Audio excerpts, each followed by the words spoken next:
Përshëndetje.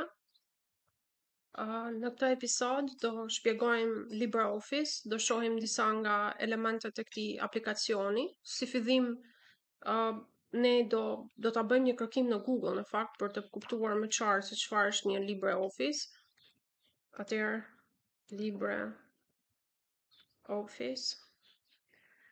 Dhe shikojmë që LibreOffice është një paketë free, që do thotë falas, dhe është në open source. Atëherë, një program, çfarë është një open source? Një open source është një model zhvillimi softveri ku kodi burimor i këtij programi është i hapur dhe i disponueshëm për publikun.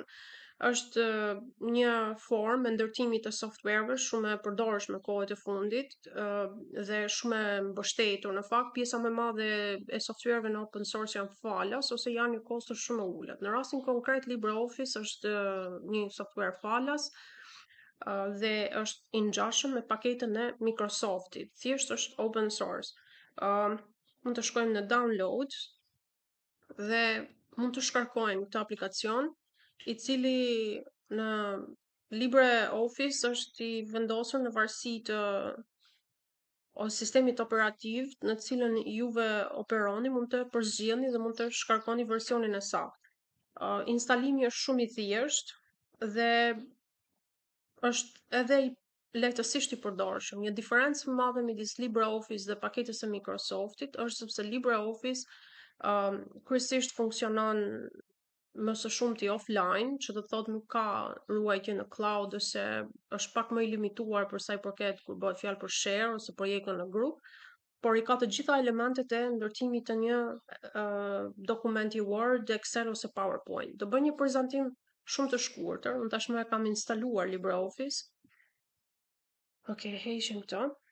Dhe në momentin që hapet, ne shohim një open file, kemi një writer document që në këtë rast ky është ngjashëm me dokumentin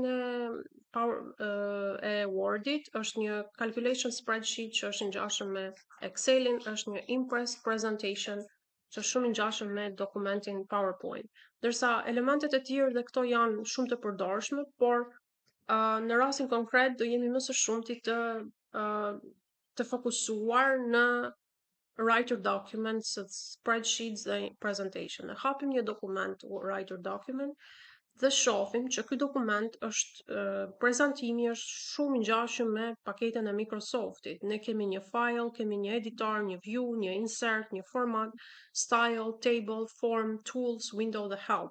Kemi edhe pjesët e elementeve të toolbarit që janë shumë të ngjashëm. Nëse ne hapim një nga një, ne shohim që mund të hapim, mund të mbyllim, mund të ruajmë, mund të eksportojmë në PDF, mund të dërgojmë me email dhe mund të printojmë ose të krijojmë sinjatura digjitale.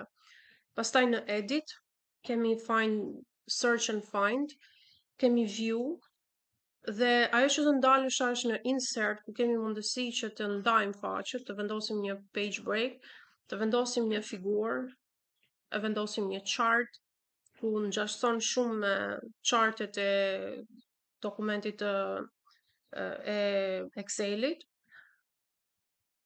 Në insert gjithashtu mund vendosim media, që do të thotë mund të marrim një fotografi ose mund të marrim dokumenta të skanuar, janë shape ose simbole të ndryshme që na ndihmojnë në ndërtimin e infogramave, mund vendosim një text box, shkruajmë dhe komente, hyperlinks, header and footer, që dhe kjo është shumë e përdorshme.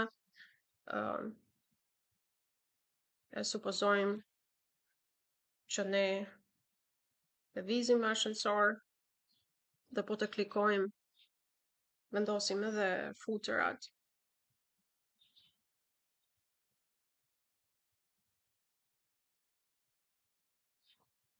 Insert page breakdown. Okej, kalojmë në një faqe të re dhe në këtë faqe, në insert, ne mund të vendosim, e supozojmë, një firmë, emër, mbi emër, firmë. Dhe siç e shikoni, specifikojmë vendin e firmës, një lloj siç e kemi specifikuar edhe në Word. Përveç kësaj, në insert mund të vendosim page numbers, e supozojmë që vendosim në numrin e 2 dhe po të lëvizim me ashensort, shikojmë që është vendosur një page number. Në format, të gjitha mënyrat e strukturimit të një teksti, që do të thotë tu i kemi bold, italic,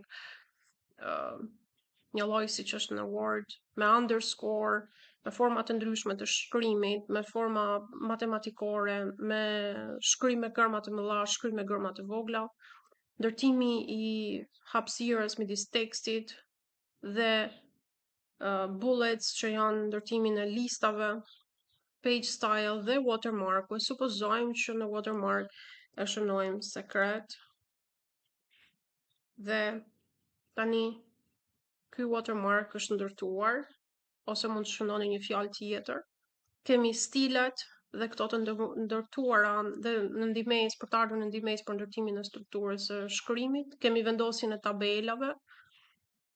E supozojmë që kemi 6 kolona, 4 kolona dhe 6 rrjeshta. Dhe i vendosim insert, shikojmë që kemi vendosur dhe një tabelë.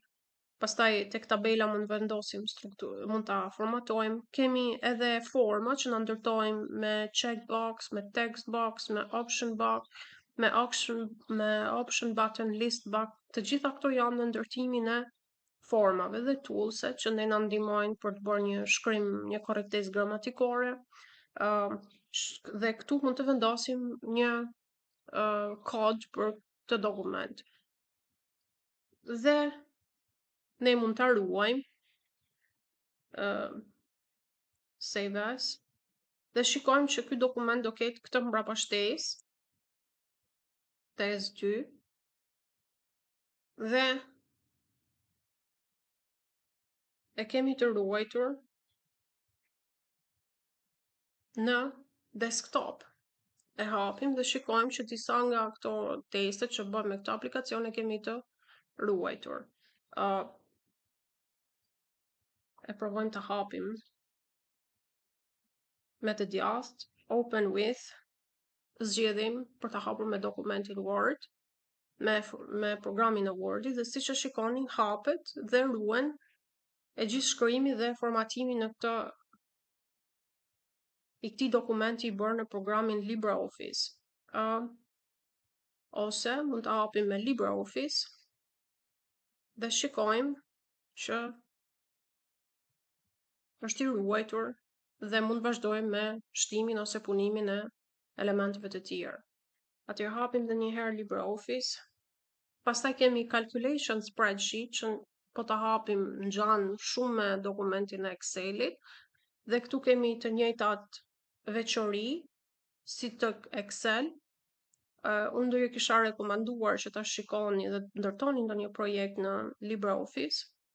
Dhe këtu kemi një sheets që thotë tu mund të shtojmë një qëlizë, një rresh, një kolon, mund vendosim një sheet ose një spreadsheet dhe në data mund t'i rendisim, mund bëjmë një validation data, mund kemi edhe vendosjen e kodit dhe siç e shikoni na ndihmon për të ndërtuar. Këtu mund të shkruajmë formula të ndryshme. Na ndihmon dhe ka edhe formatin e PDF-s. Në momentin në cilën do bëjmë një save as, shikojmë që ky dokument mbaron me prapashtesën ODF. Tani shkojmë dhe hapim një presentation. Tani në momentin që hapim presentation ose le ta hapim nga e para për ta parë një nga një. Në momentin që klikojmë mbi programin LibreOffice, kemi një Impress presentation dhe hapen templatet që ne mund të përzgjedhim një nga këto template dhe të ndërtojmë PowerPointin ton. Me të djathtën mund të zgjedhim aplikacion PowerPoint të reja dhe mund të vazhdojmë të ndërtojmë dhe të eksplorojmë LibreOffice Impress dhe shohim që ka të njëjtën ngjashmëri. Mund të shtojmë insert, mund vendosim imazhe, audio, charte, mund ta pasurojmë prezantimin në PowerPoint dhe tek formati, gjithashtu ka akoma më shumë elementë në mënyrën se si mund ta shkruajmë një slide. Ka edhe një master background ose mund të krijoni dizenjo të ndryshme për slide të ndryshme. Mund të bani një slideshow të shikoni se çfarë punimit ka një slide. Në view ne kemi master slide, e kam shpjeguar dhe tek PowerPoint-i, që master slide është një prekonfigurim ose një konfigurim që i bëhet një slide, supozojmë që çdo slide duhet të ketë logon e kompanisë dhe ju mund ta konfiguroni këtë në master slide dhe çdo slide që hapet në mënyrë që ju të mos bani punë manuale për të shtuar logon ose disa elemente që do e ketë çdo slide, mund ta konfiguroni këtë master slide dhe çdo slide që shtoni ai merr atë konfigurim të atij slide që e keni bërë master. Dhe ka formatet dhe këtu në slideshow mund të vendosni se si të shikoni punimin tuaj në tools dhe këtu shikojmë për gjuhën dhe ka disa elemente të tjerë të avancuar. Dhe gjithashtu vendosen chartet dhe në toolbarin ton mund të zgjedhim, i kemi disa ikona që për lehtësi përdorimi mund t'i përzgjedhim dhe mund të punojmë ose mund ta pasurojmë prezantimin ton në presentation ose këtë prezantimin në LibreOffice. LibreOffice është shumë i përdorur në disa raste kur kërkohet që të ulet një kosto, pasi pagetat e Microsoftit janë tashmë janë me kosto në përdorim, ka një tarif për pjesën e blerjes së paketës, ose disa mund të përzgjedhin dhe Google, si Google Docs, Google Sheets dhe Google Slides, që janë versione falas dhe ato, që ndihmojnë në ndërtimin dhe në përpunimin e projekteve në mënyrë profesionale, ju ofrojnë të gjitha kushtet dhe të gjitha elementet për një hartim profesional të prezantimit tuaj dhe gjithashtu ju mund t'i bashkëndani këto dokumente ku personat pavarësisht se nuk i kanë në përdorim LibreOffice, ata mund t'i hapin këto dokumenta përmes paketës së Microsoftit. Ky është një prezantim walkthrough ose thjesht një prezantim i këtij programi në të cilën ju mund të ndërtoni të njëjtat projekte siç i ndërtoni në paketën e Microsoftit, qoftë në Excel, Word ose PowerPoint, mund t'i prezantoni edhe në LibreOffice.